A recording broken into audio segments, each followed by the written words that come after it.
ये कहानी रुचि की है। रुचि अपनी पढ़ाई पूरी करने के बाद एक ऑफिस में काम करने लगी।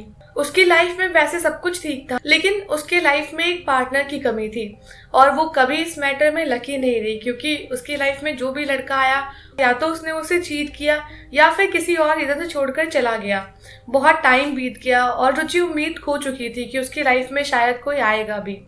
एक टाइम की बात है जब उसकी मुलाकात सूरज नाम के एक लड़के से हुई। सूरज उसको पहली ही नजर में पसंद आ गया था और वो दोनों फिर बाद में बातें करने लगे, मिलने लग गए और कुछ टाइम बाद दोनों को एक दूसरे के लिए फीलिंग्स आ गई।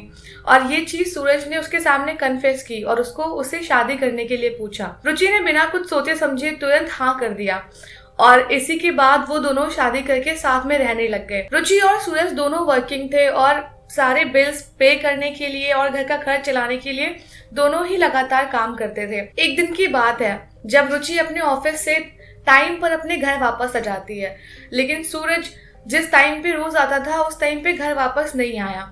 रुचि पहले बहुत देर तक इंतजार करती रही, लेकिन ना ही सूरज का कॉल लग रहा था, ना ही सूरज के एंड से कोई मैसेज भी आया था। अब रुचि ये चिंता में पड़ गई कि सूरज ने मुझे इन्फॉर्म नहीं किया और वो गया कहाँ। फिर रुचि ने उसको बहुत बारी कॉल लगाया, कभी उसका नंबर कवरेज क्षेत्र से बाहर बताता, कभी कॉल लगता और उसका कोई भी आंसर नहीं मिलता।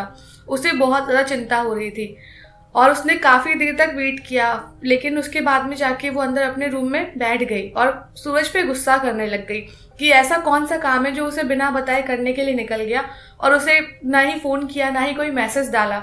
ऐसी कौन सी इमरजेंसी हो सकती है। और यही सब बड़बड़ाते बड़बड़ाते उसकी आंख लग गई। जब वो सो गई तो उसने एक सपना देखा कि उसके पति का एक फिल्मी स्टाइल में आप कह सकते हैं कि एक्सीडेंट हो गया। उसके पति की बाइक जो है वो सामने से आ रहे एक ट्रक से टकरा गई और वो बहुत ज्यादा घायल हो गई और उसकी पूरी बॉडी खून से सनी हुई थी और वो वहां पर बेहोश पड़ा हुआ था।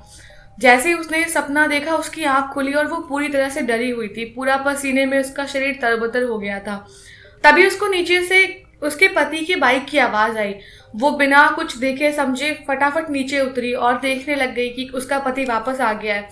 उसने फटाक से गेट खोला और उसका पति उसके सामने खड़ा था। उसने हाथ में उसको हेलमेट दिया और उसके ऑफिस का बैग दिया और जैसे ही उसका पति घर के अंदर घुसा, रुचि बिना उसके कुछ बोले फटाफट से 3-4 सवाल करने लगी कि कहाँ थे अब तक, क्यों नहीं फोन उठाया तुमने, ना ही मुझे कुछ बताया कहाँ गए थे, इतनी देर कहाँ लग गई ये बताओ। उसका कोई भी जवाब नहीं आया। उसका पति चुपचाप आगे हॉल की तरफ बढ़ गया।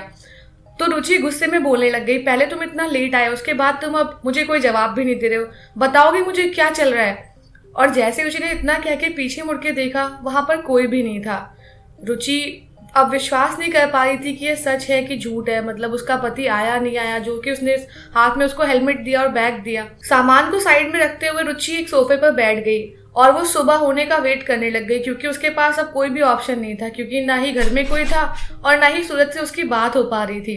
रात खत्म होने को आई और सुबह के लगभग 4:30 बजे के आसपास रुचि के नंबर पर एक अनजान नंबर से फोन आया और उन्होंने बताया कि वो पुलिस डिपार्टमेंट से बात कर रहे हैं। तो रुचि ने पूछा कि क्या गड़बड़ हुई है। सामने से एक पुलिस वाले ने बोला कि उसके पति की 1 घंटे पहले मौत हो गई है। ये सब सुनकर रुचि सन्न रह गई और फिर से ये सब सोचने लग गई कि क्या वो सपना सच था या फिर जो उसका पति उसके हाथ में अभी हेलमेट और अपना ऑफिस का बैग दे गया है, ये सब क्या था। उसे कुछ भी समझ नहीं आया, लेकिन उसने उस दिन अपना प्यार और अपनी जिंदगी की एक आस खो दी थी।